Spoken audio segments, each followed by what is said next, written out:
Welcome to One Life, the podcast where we embrace the journey of living fully and intentionally in every area of life.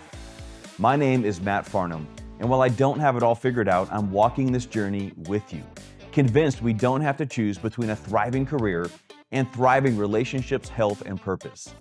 This isn't about perfection, it's about progress. And together we'll explore how to create work-life harmony, reject the lies of comparison, steward our gifts, and embrace the life God desires for all of us. Welcome to One Life. Well, welcome back to the One Life podcast. I want to thank you again for listening and helping us grow this One Life community. I'm super excited for our guest today. She's very, very well known in our real estate space. Many people look up to her, but not just for her business, but for who she is as a person. I'm super proud to call her a close friend of my own. So let me give you a formal introduction from my good friend, Treasure Davis. Treasure Davis is a top real estate professional with over 20 years of experience in Colorado Springs. As founder of the Treasure Davis team, she's built this culture centered on service, collaboration, and care.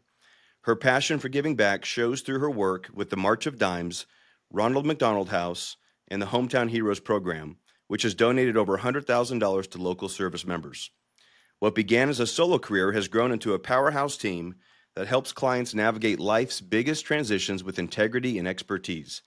For Treasure, real estate is all about people, and that's what sets her apart. I want to welcome my good friend, Treasure Davis. Treasure, thanks for being with us. Thank you so much for having me. I am so honored to be here today, and I can't wait to dive into this conversation with you. I know you're going to share your heart as you always do, and people, whoever's listening is going to be encouraged. I promise you that, so hang in with us. And just to give you a little backstory, Treasure and I have known each other for quite a few years. Our relationship started through Tom Ferry Coaching Organization, a lot of team leader retreats we've been on together, and just walks back after dinner or whatever it is, and just small conversations. And then it grew from there into different capacities. But I would say one of the biggest things was a client experience mastermind we were in together, because that was kind of a regular, smaller group that we would talk about our shared passion for great experiences for our clients. And then now we're going to be co-leading a retreat together coming up. We're going to be talking about that. And I have to, of course, shout out the Kansas City Chiefs. That's probably the glue that brings us together, right? I still got my mug I'm rocking that Treasure sent me years ago. So a lot of stuff in common, but we're going to get into it here. So Treasure, just first of all, tell us where are you winning right now? What's got you, just what fills your cup right now in life? You know, there is so much that fills my cup in life. And here's the thing that I know, and that, you know, you're a close friend, so you know more than obviously what's posted on social media, which is usually people's highlight reel, is that I'm walking a really tough journey with my dad, who's very ill. And in the midst of it, I'm taking time to reflect on what I'm really grateful for. And I'm taking time to think to myself, when I look back at this time, will I be grateful for the way I showed up? And will I be intentional about the way that I showed up? And I think that that's something that over the last, I would say, at least 5 years that I've really been focused on is, when I look back, what will I have showed up for, and what will I be grateful for? You know, because they say when people pass away that you're not thinking about how many hours you worked or how many things you missed for your families or all of that. Like the part that is really meaningful is how you actually showed up for the things that really mattered. And so while doing things may seem inconvenient and maybe adding more to your plate, that's really what life is about. And so in the midst of struggles and in the midst of hardships, I know who is the captain of this ship. I have no doubt about who the captain of my ship is. And so I'm just here to really lean into him and be faithful to him. And when I have a hard time, I know that he's not leaving my side. As you can see, this is very fitting. You know, footprints is very real for me. He's not leaving my side. He's with me. And that really matters in every journey that I'm in. So I think it's just finding time and space to be kind to myself and to truly be grateful. Amen to that, Treasure. Thank you for sharing that. And it's funny how this is just a perfect example. Every time we interact, I you probably have more on your plate than I do. You're a very, very successful businesswoman with a lot going on, but yet I am so stuck to my agenda. Every time we're going to get together, even today, I'm like ready to get right into like what we got to do. But every time we text or get together, you're always like, "Hey, how are things? How's it going?" And I feel bad, like just full transparency. Treasure, this is just who she is. She's actually right now not at home. She's in California because her dad's walking through some stuff and she wants to be by his side. And she still, carved out time to do this. It's just who Treasure is. But yet when she texted yesterday that she's traveling, I got to tell you, Treasure, my first response was, "Were we still on for the podcast?"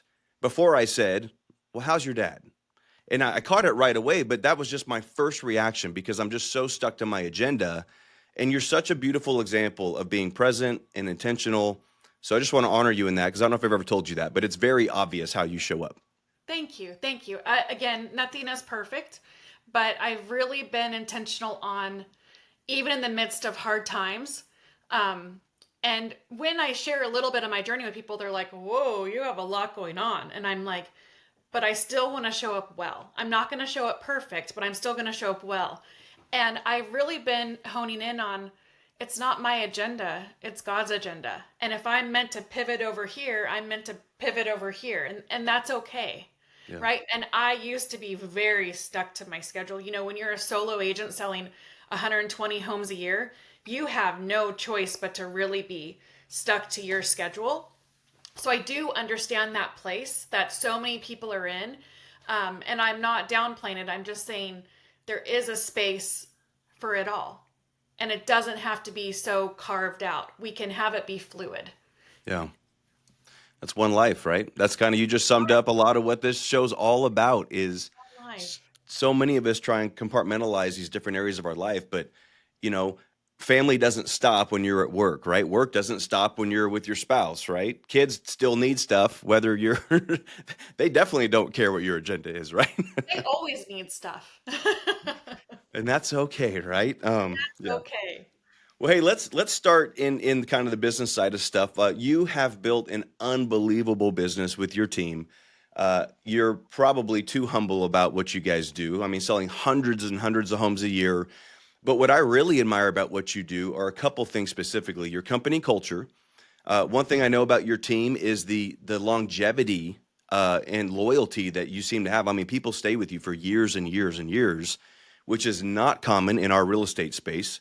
Anybody in real estate listening to this knows that there's a lot of turnover. I love that. And you have a very high per agent productivity on your team too, which is also very rare. So would you just speak a little bit to, just as a leader, what has really worked to help build that culture of, number one, longevity and loyalty, that sticky culture, and then also getting everybody producing the way that you guys have? Yeah. Well, first of all, thank you for that. There are times where I feel that it's a big mission that God has given me that I need to do. And I always have said from the very, very beginning of my career, God, this is what I'm doing for you. And if I'm not meant to do it, shut the door. And you may have to smash my head in the door and you may have to smash my fingers in the door a couple of times. I will get it. It just may take me a couple of times to get on board with it. But everything that I'm doing is for him and for my mission. And that has been proven time and time again. Like, this is not theory. This is not just, I'm sharing big words. This is a journey that I've actually walked. And I think if everybody takes the time to step back and think about it and like really reflect, they've walked it as well. And you think about the times you were rushing into an appointment and you sit there and I can literally count this on two hands, right? It's not every time. Let's be transparent about this. But there are times where I've been like, I was rushing and then I go in and I'm like, whew. And then I sit there and I'm like, oh, I see why I'm here. I see why I'm here. This isn't my agenda, right? And it doesn't mean that I go into preaching or it means I become a servant. I become a servant on how to best serve them and to do what's right for people. And I feel like there's a lot of people that talk that they do that, but it's a lot harder to do it in the dark. Yeah. right? It's easy to do it when everybody can see it, and it's easy to do it when there's a lot of accolades, and there's this hustle culture that we have. So I would say for me, I would like to take credit for the longevity of the people that I have in my ecosystem, but it is because they're amazing human beings. Mm. So I give them the credit for putting up with me. I'm a driver, I'm a visionary. I go to conferences, I come back with a million ideas. I want to implement all of them in 10 minutes. I don't understand why we're not moving faster, and so I think that's been really good. I don't know if you heard that ding, but that was my 15-year-old texting me saying, "I love you, Mom. I hope you have a good day." Oh. So sorry if you heard that ding. That was my 15-year-old. Because I sent her a message today, earlier this morning when she got up, that said, "I just want you to know you were made perfect for me and I love you." And that's very hard to say when your kids are teenagers, because there are times you're like, this is not a perfect time and we're not getting along perfectly. So Angela on my team was actually my first assistant that I ever hired. And she has been with me for 14 years. Wow. And she has seen the good, the bad, the ugly. The great thing about that is that she was my client beforehand. So she knew how I worked. She knew all of that. We worked together at March of Dimes. I was the Southern Colorado Community Director, and she was her and her husband were two of my best volunteers. And that's how we got to know each other. And I remember I posted an ad on Facebook and I said, "I'm looking to hire an assistant." And then she called me and she's like, "Hey, I'd like to go to lunch with you." And I was like, "Okay, I'd love that." So we went to lunch, and I was like, "Well, I'm going to run to the restroom real quick and wash my hands. I'll be right back." And I came back and she's like, "Oh, I ordered you an Arnold Palmer. You still like those, right?" And I was like, "You remember what I drink? Like, oh, that's fantastic." And then she's like, "I need to tell you, you know, it kind of hurt my feelings that you didn't ask me to take the job." And I was like, "But you have a job." And she's like, "But I want to work with you." Mm. And we have been inseparable from that day. She is my biggest cheerleader. She's the one that has my back. She supports me. She does everything. She does everything for the good of the business, for the good of our clients, for the good of our teammates. And I can't take credit for who she is as a person as much as I would like to. And then two more quick people I can't miss on. Leanne is actually the first agent that I brought on that was like kind of before teams were like really teams. Like I know a couple people had teams, but they weren't like as widely broadcasted as now. Right. And so I brought her on to the team, and she's been with us almost 13 years now. And she is one of the kindest, most generous, most remarkable people. I learn from her every single day. So I feel like they're in my place to make me a better person. And then Dean has been with me for 9 years. He was the first gentleman that we brought onto the team. And the company I was with before actually told me not to hire him because we were an all-girl team. Oh. And I brought him onto the team, and he has truly become one of my best friends. You'll actually get to see him when we meet in San Diego. So. Oh, fun. I've interacted with Dean in the past. I mean, Leanne's a killer, right? She's not just you described her as this. You didn't mention how much real estate she sells either. Like she's just a rock star. But just hearing you talk about your people, I think it's very evident why they've been with you so long. And I love the first story about the lunch with Angela, right? Yes. Just because, so that's the client experience. It's those touch points that she remembered what you like, right? That totally is, unity with how you do business. So I love that.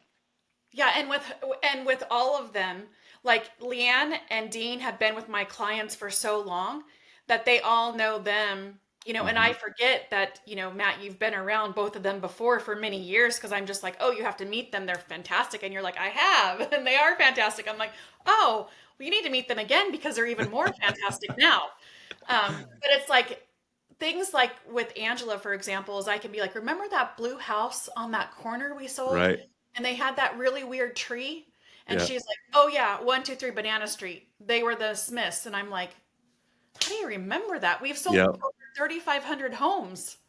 So it's just that attention to detail that you can't make. That's why I'm like, it's who they are as people. Yeah. And I'm thankful and grateful that they were put into my journey. And I will tell you that the team that I have now are the best people I have ever been around in my life. And they lead with such grace and intention and honesty. I mean, I have agents that have been with me, 7 years, 5 years, 6 years, some newer ones. But this group that we have right now, when I sit back and watch them, I'm like, I'm the lucky one.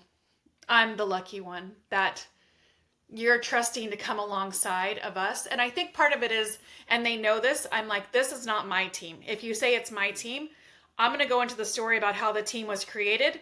And you've probably already heard it 5 times. You don't want me to go into it again. This is not my team. This is our team. And if I could have changed the name, I would have. But Leanne said no. I like it. So, little mic drop for you here. If you've never heard this before, but at a minimum, your people will mirror the speed of the leader, right? At a maximum, they'll magnify it. And I think that's exactly what you see. You see your people magnifying what they see in you. And that's why you guys are so beautiful. So that's your leadership treasure. I love it.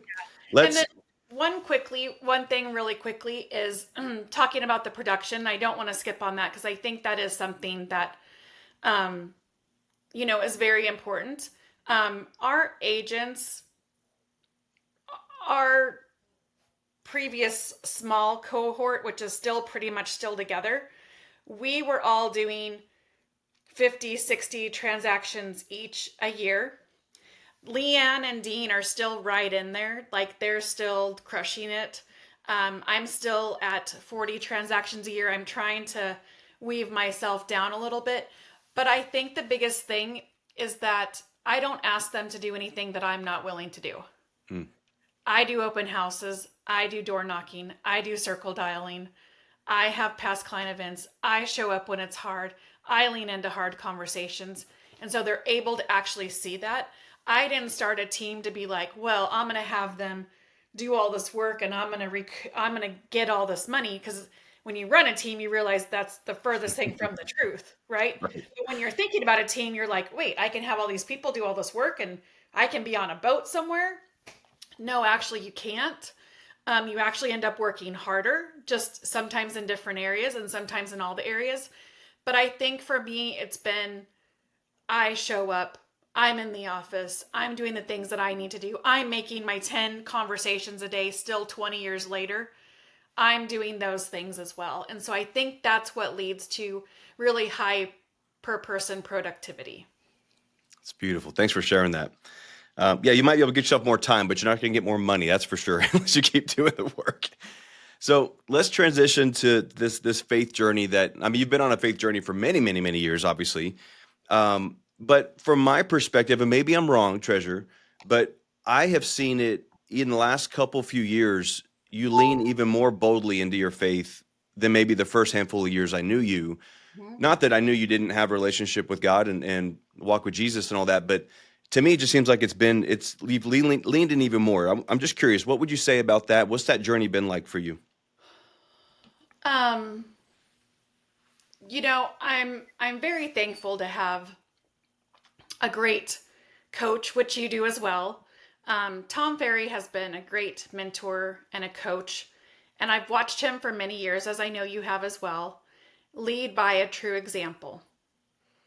And so for me, being around him and just having these hard conversations and really exposing myself to being in the right rooms with the right people and being able to actually sit there and listen. Like a lot of people think that I'm very extroverted. I'm actually very introverted.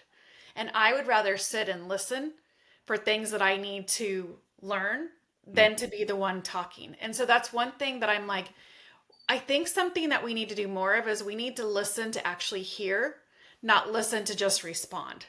We do that so much, and I'm guilty of it as well, Right. But I think that it was like in one of those journaling exercises that he has us do and the mindset thing. And I realized, you know, I don't like the way that sometimes I show up, and I'm the one in control of that. Mm. And so how can I do that?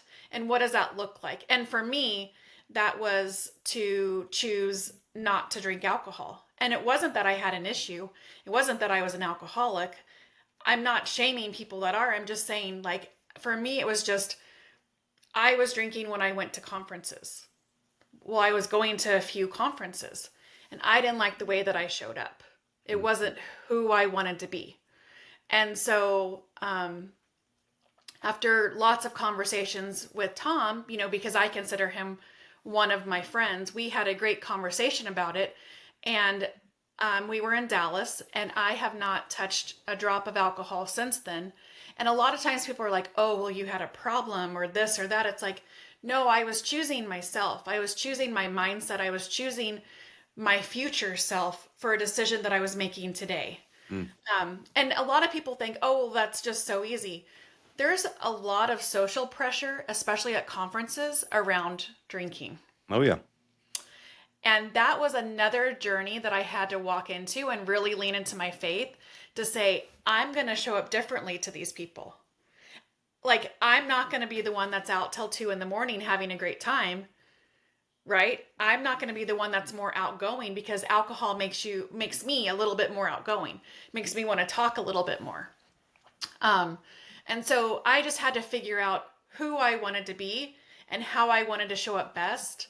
And it was really just a personal decision that I made. And 5 years later, I'm like, it was the best decision I could have made, because my mind got clearer. I lost weight. Like, I just became more intentional about who I am. And I started doing a lot of studying with Dr. Amen about brain health. Mm-hmm. And alcohol is really, really bad for your brain health. There is no alcohol in this world that is good for your brain health. And with everything going on with mental illness and things and just the food we eat and all that, I was just like, why do I want to add a toxin into my body? So for me, it was just a personal journey. And that was really, I grew, we were on a Bible study the other day, and you said, I've always grown up in the faith, right? I have as well. I've always grown up with this. But I've gone through ebbs and flows of what my walk looked like. Mm-hmm. And so this was really one of those defining moments of, what do I really want it to look like? Mm. It's what I'm hearing you say, especially when you talk about the conferences or socially versus showing up, clear and, mentally clear. It's choosing what you want most over what you want now, right? And a lot of us struggle with that, me included. I'm guilty as charged too. Those are tough situations to be in. And there's no necessarily perfect or right answer, but obviously you've chosen very wisely for you, and now are feeling the benefits of it. So praise the Lord for that. That's awesome. Thank you. Awesome. Well, hey, let's get to the marriage and family. So you've been married to Aaron, your husband, awesome guy, 28 years, right? Marriage. Yes. Two daughters, and they're 22 and 15, right? Serenity and Addie. Yes. And then, according to Michaela, your real favorite child is your dog, S'mores. It's true. It's true. But I want to talk about, so this whole idea of one life, right? We're juggling all these, all these spinning plates. You're juggling all these balls in the air. You've done development, right? You do all this stuff in the community. You're leading this team, selling homes yourself. You're still mom. You're still wife. You're still, church Coach member. Yes. Yes. Coach, like all these different things. Now you're doing this retreat in the fall with me. Like, it's just, you got a lot on your plate. So how do you prioritize that time with the family in the midst of all that type of stuff? What does that look like for you practically? So I know people say that they schedule their family time first, and I used to think it's kind of a BS answer, because you have to be available when your clients want to be available, right? And so for me and my family, I've always chosen quality over quantity. Mm. And I know that's easier said than done. But as a working mom and as a primary breadwinner, and as a lot of your moms are, stay at home, I say stay at home working moms because they're crushing it. there's a lot of pressure that comes into there of like, oh, well, you're missing minutes. You're missing these times. Sometimes people are not kind to each other, right? And so they say things that are potentially hurtful. And so for me, I was like, I'm always going to choose quality over quantity. If I go to the park with my daughter when she's little and I sit on the bench on my phone the whole time, was I even actually there? Right. Because your kids are like, Mommy, look at me. Daddy, look at me. Mommy, look at me. And you're on your phone. I don't see that as time. I see that as like you're protecting your child, which of course is important. But for me, when I would take my little ones to the park, I wanted to actually take 20 minutes, 30 minutes and actually play and chase them and watch them and cheer for them. I wanted to have those moments. And so when I say I schedule my family time first, that's what I mean by it. It's not the amount of time, it's what I'm going to do when I'm there time. And I think that's the difference that's made a big impact for me. Is some people are like, "Oh, I just have to be there." But it's like if you're at home watching TV or you're doing whatever, you're not really there for them. But if you sit there and you like play a board game or have a conversation with them and you're actively engaging, to me that's different. So my daughter played travel softball, so we would travel a lot for out of state events, and that's a big commitment. And I'm still producing a lot of houses and doing all that. So what I would tell her is when you're practicing, when you're warming up between games, I'm going to be working, right? But when the game starts and you're in, I'm there. But all that other time, I need that time. And this is the reason why I'm doing this time. Like my kids have always been very clear on why I'm working, right? So when we go on a family trip or when we do things, I'm like, this is the direct benefit of me taking those phone calls. When I used to tell my kids when they were little and the phone would ring, I'd be like, quiet as a deer. You got to be quiet. I'm from Colorado. Quiet as a deer. You got to be quiet as a deer because I need to take this phone call, right? And I would tie them into the reason. And I'd always make sure to tell them, like, even when we were just in Canada last week on our family road trip and doing all that, we were in a store and I heard some people talking about not being able to do something. And I said, the way that we structure vacations is that if we say no, it's because we say no. It's not because, now obviously there's things in reason, right? I'm just saying this as a general practical rule. We're not doing things because we can't afford it, right? Yeah. I'm not saying over the top, extravagant, crazy, but my daughter and I wanted to zip line down Niagara Falls.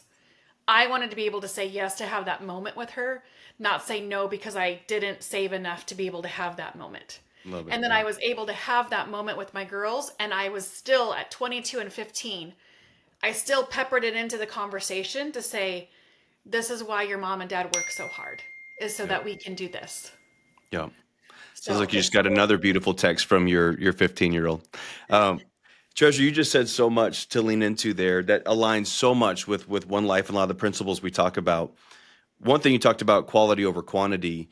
The saying, like, as you mentioned earlier, nobody on their deathbed wishes they would have sold another house or done another deal. They're going to wish for more time with their loved ones. But I think it's even deeper than that. It's that focused, uninterrupted time with their loved ones.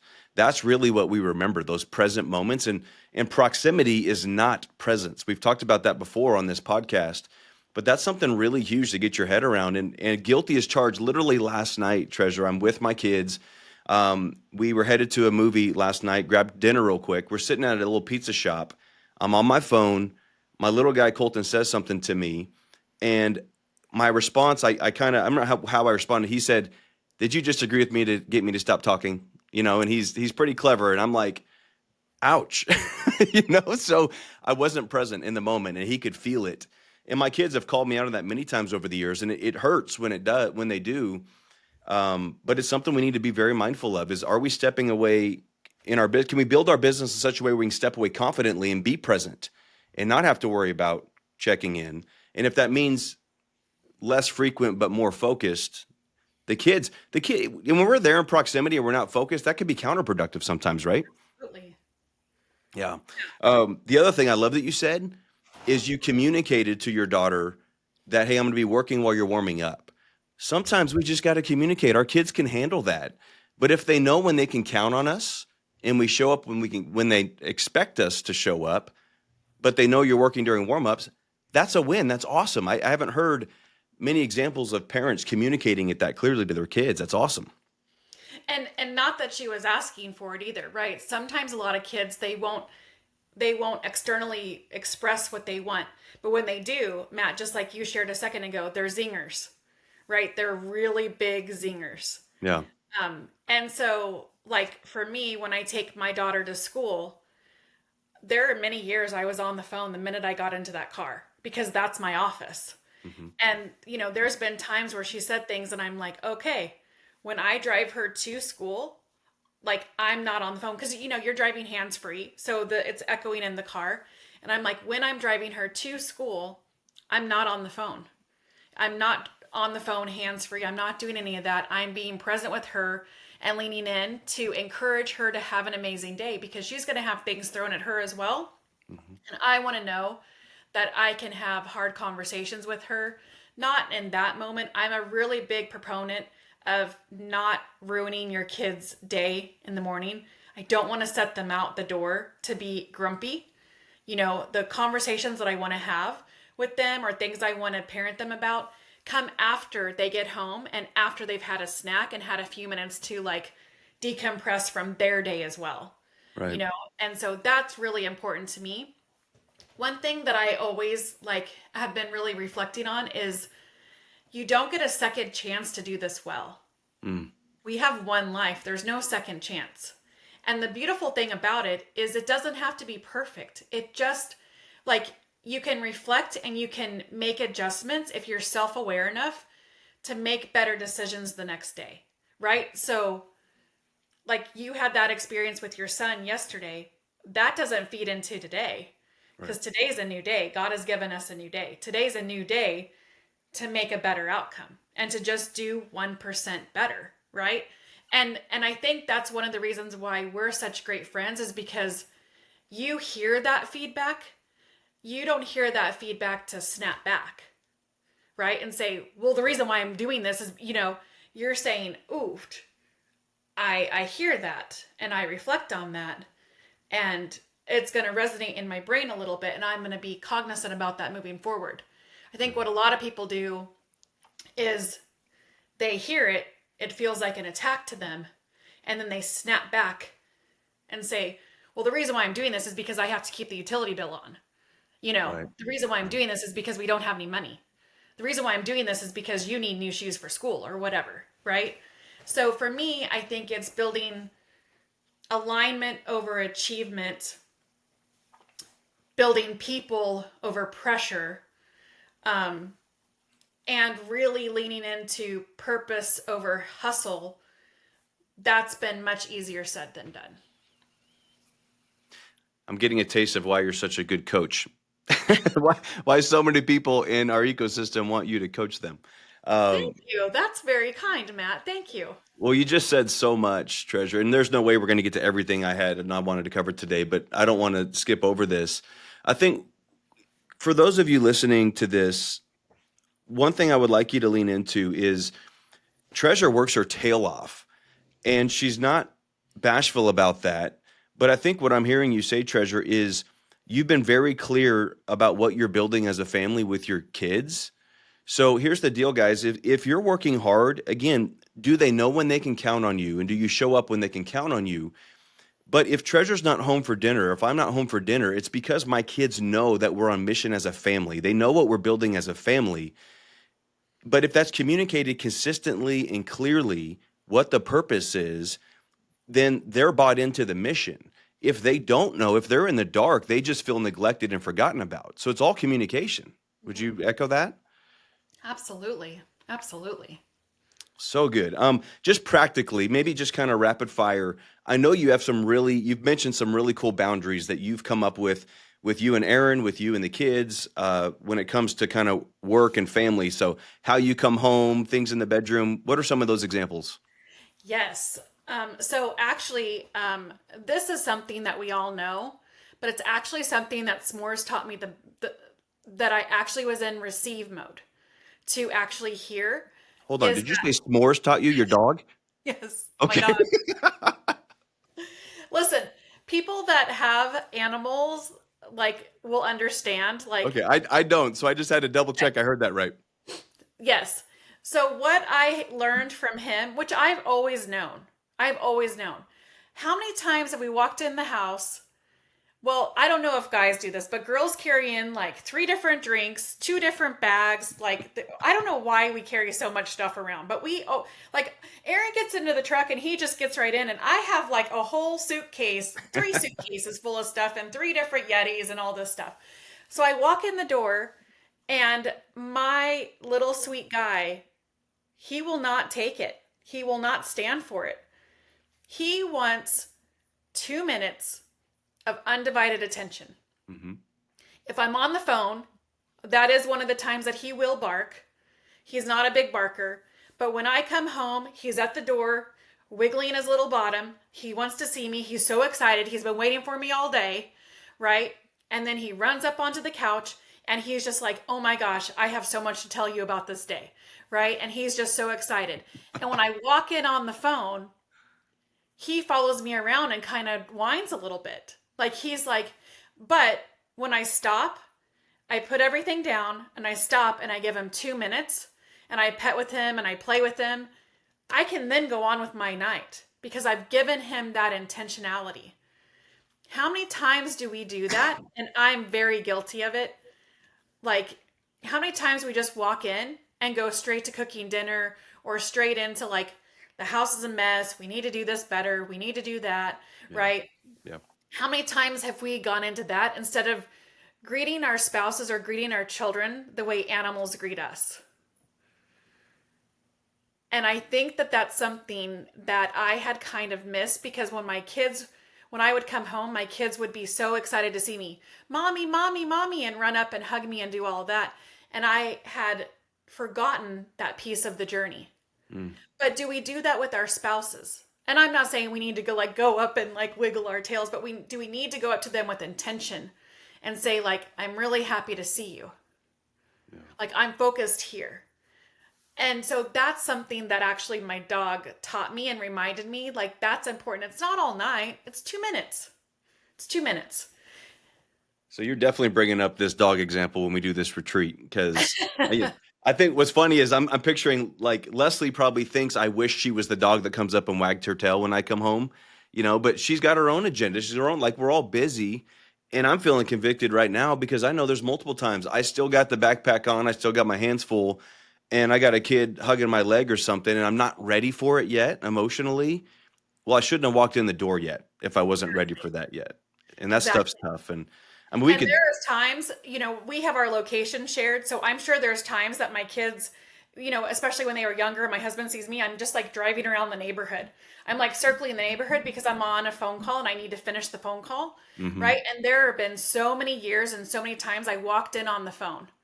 And now I'm like, before we had the dog, I would sit in my car, finish the conversation and come in. Now, when he hears the garage door, he knows someone's home. Yeah. So now I have to circle until I'm done with the phone call or pull over somewhere not in front of my house, right? Finish the phone call and come in. So I think that that's been something that's been really important for us is like when you first see someone, how do you greet them? And your energy speaks before you even do. And sometimes, our business is very stressful. It's very emotional. It's very high and very low. And we're dealing with death. We're dealing with divorce. We're dealing with new babies. We're dealing with emptiness. We're dealing with lots of hard things. People just typically don't move. There's usually something forcing them to make this decision. And so we're in the midst of that situation.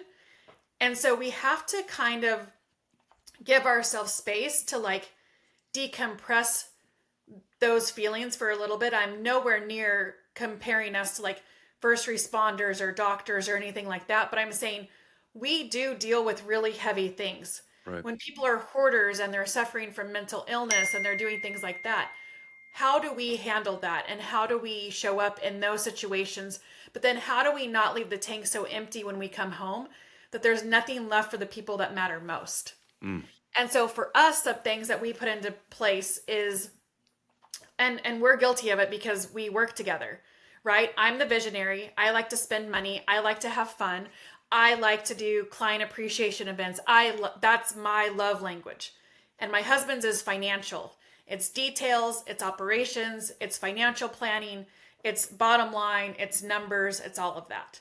And so how do we balance that? And we found ourselves talking hard business stuff at home.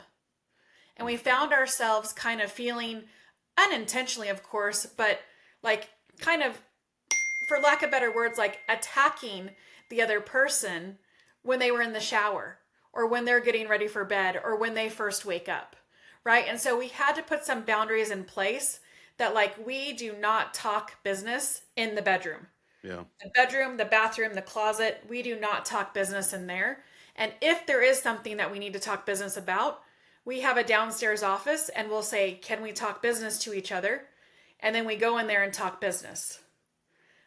That's been really intentional for us because sometimes you do need to talk about it, especially if you're like me, you'll forget it.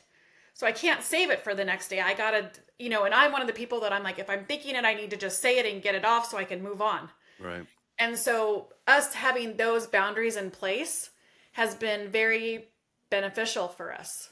And just in something so simple as just asking permission to have the conversation, making sure somebody's emotionally ready for that, So, Treasure, you just teed up so much good stuff that segues into this retreat we got coming up. I just want to touch on that, and we'll kind of round third and bring this home here in the next few minutes. But so this podcast, let's knock something over. This podcast is obviously called the One Life Podcast. It's something that's been on my heart for a few years to start. And I don't even know if at some point I talked to you about my desire to do different retreats in different ways and so forth. But you reached out to me a few months ago. We ended up partnering in business in a different capacity, which is super exciting. But shortly after that, you reached out and you said, hey, I have this vision. You said, I know One Life is kind of your jam, so I understand if you're not interested, but I just have this vision of this retreat.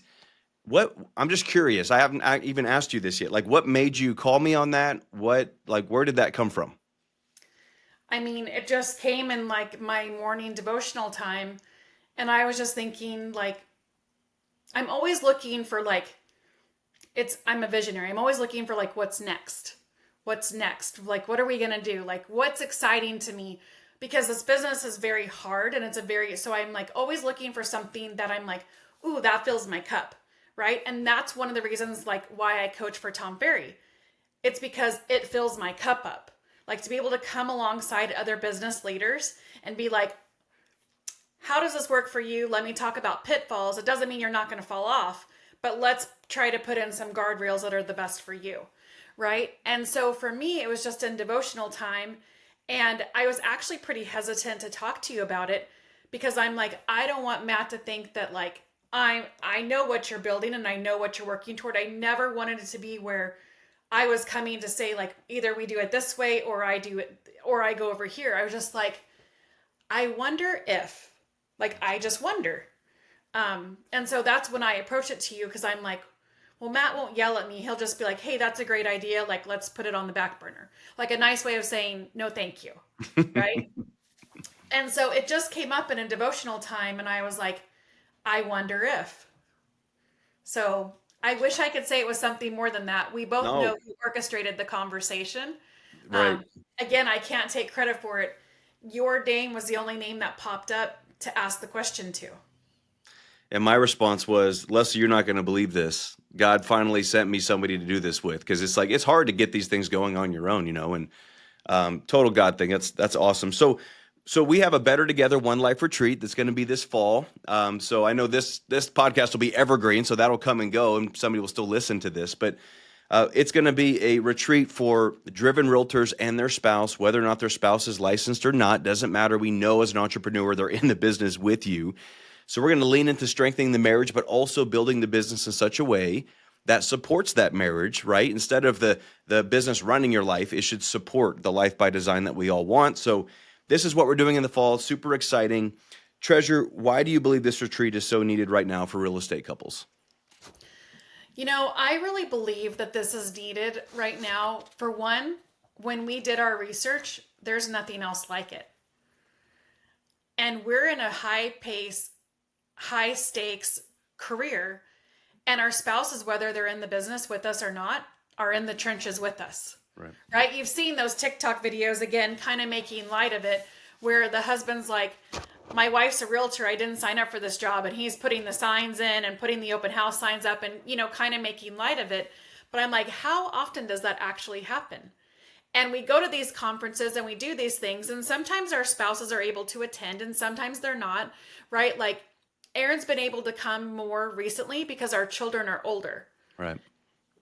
But when we were in the midst of our children being little, like it didn't make sense for him to go because he wasn't the visionary. He wasn't the one in actual sales.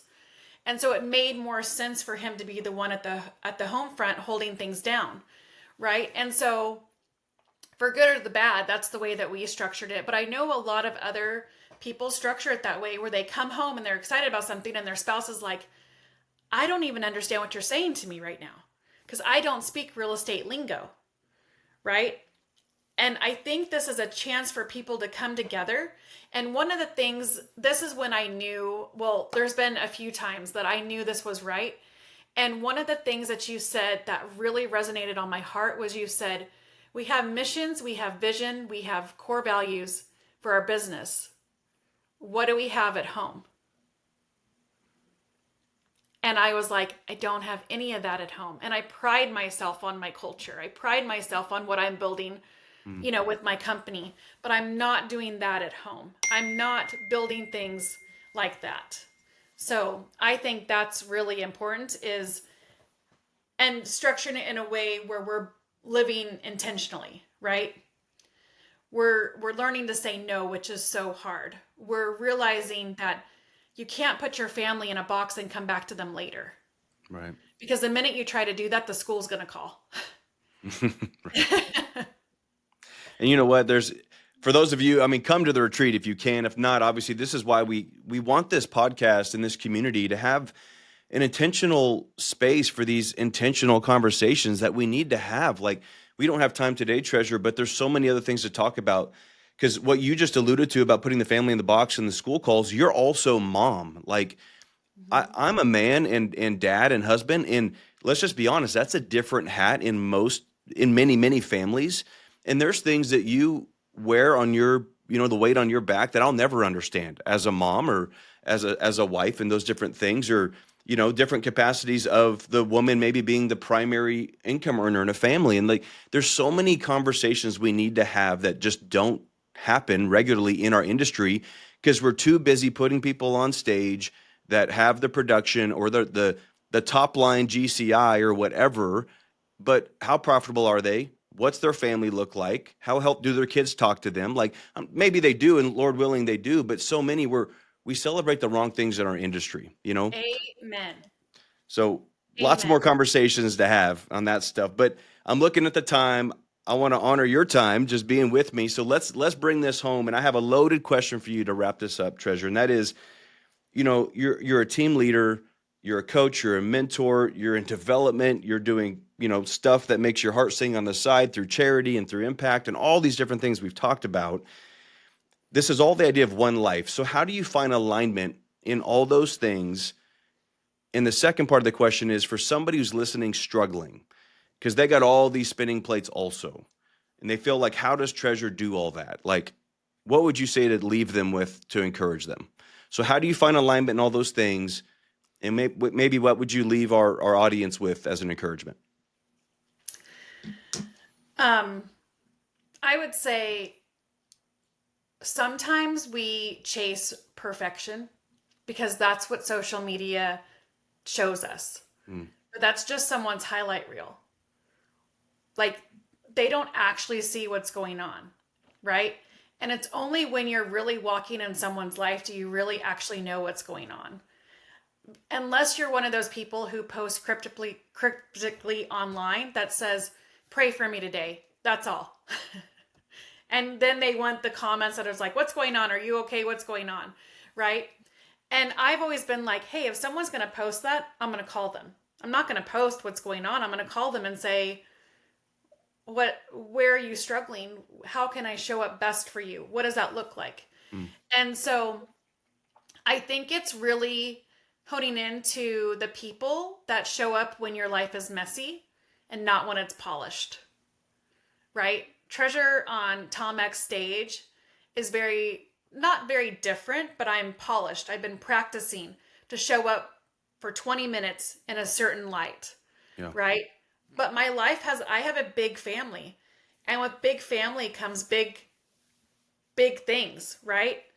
And my family is certainly not perfect, but the one thing is that it's meaningful and it's the journey that God gave me. And so what I would say for someone who's struggling, some people know like my journey of heartache of losing my son, but I would say looking back on this time, and I'm not putting that into a box. I'm just saying like for things that happen, like God doesn't waste anything.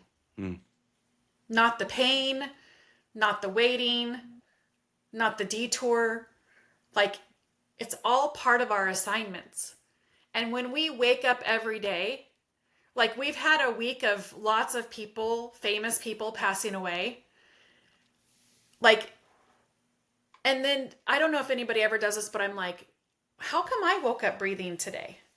Like how, like, you know, sometimes people have heart attacks and they, you know, pass away very suddenly or tragically car accidents or something, or you were in the wrong place at the wrong time or whatever. And I'm like, I'm still here for a reason. Like my assignment is not over. And what am I going to do to steward that message? So good, Treasure. I'm glad that most of this will be listened to on audio, and people won't see my eyes watered up on some of the stuff you just said. But it's so powerful, guys. When you're listening to this, just remember that God has a plan and purpose for you. He does for everybody. We're all fearfully, wonderfully made. As she said, nothing is wasted. The Bible even teaches that He'll use everything for His glory, for our good. Just so good, Treasure. I really, really hope, I know without a doubt this is encouraging you if you're listening.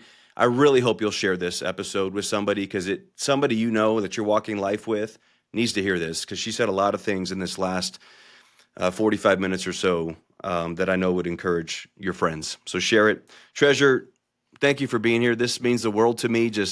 You're such a special person to me, and to have you on this first season of the podcast is really, really special for me. So thank you for being here. Thank you for sharing your heart with our community. Thank you so much for the opportunity. And I know that in this time, you know, we've been texting each other for a while now about the retreat coming up. And, you know, I think we've both had moments of doubt and moments of fear of signing big contracts, and knowing at the end of this conference that we did it for the right reasons. There's no hidden agenda. There's no anything going on. We're actually not even looking to make one single penny on it. Everything's going to be reinvested back into the retreat. And that's when you know you're doing it for the right reason. And I think it's been amazing to see God show up in this season when I know we both had doubts.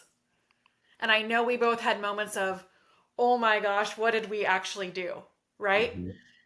And it's been amazing to just text each other and be like, hey, this couple sees what we're doing and they're excited to lean in. Yeah. And they're excited to do this for their family and their future. And, you know, there are things in their family that they could actually be breaking, generational things that have been going on in their family for years. There are things that they can do to make a change that day to better their family, where they could have been on the brinks of hard times, or they're on good times. They just want to make sure that the foundation is much more stable and steady. And so I'm so thankful about that and to be in that place. And you and Leslie have been amazing co-sponsors of this. And we couldn't ask for better people. And I'm just so thankful that, you know, God is the captain of this journey and we're being faithful, even though we do have occasional doubts. Amen. Well, Leslie and I feel the exact same way. I'm super proud to be locked arms with you and Aaron, Treasure. Thank you. So everybody, thank you for tuning in to this episode of the One Life Podcast. If you want to connect with Treasure, we'll have the show notes on theonelifepodcast.com. make sure you include the word theonelifepodcast.com. We'll have how to get a hold of her, her social media handles, info on her company, all the different ways to connect with Treasure. So check that out. And again, please share this episode with somebody that you know needs to hear it, that could use the encouragement. Again, I'm grateful for you listening, and we will see you soon. I hope this episode encouraged you today. Thank you for subscribing, sharing, and rating the podcast. It truly means the world to me. And be sure to visit theonelifepodcast.com to join our community. That's where you'll find updates on virtual meetups, special events, and more. And remember, God created you on purpose for a purpose. You don't have to choose between a life of significance and a thriving business. You were made for both. This is One Life.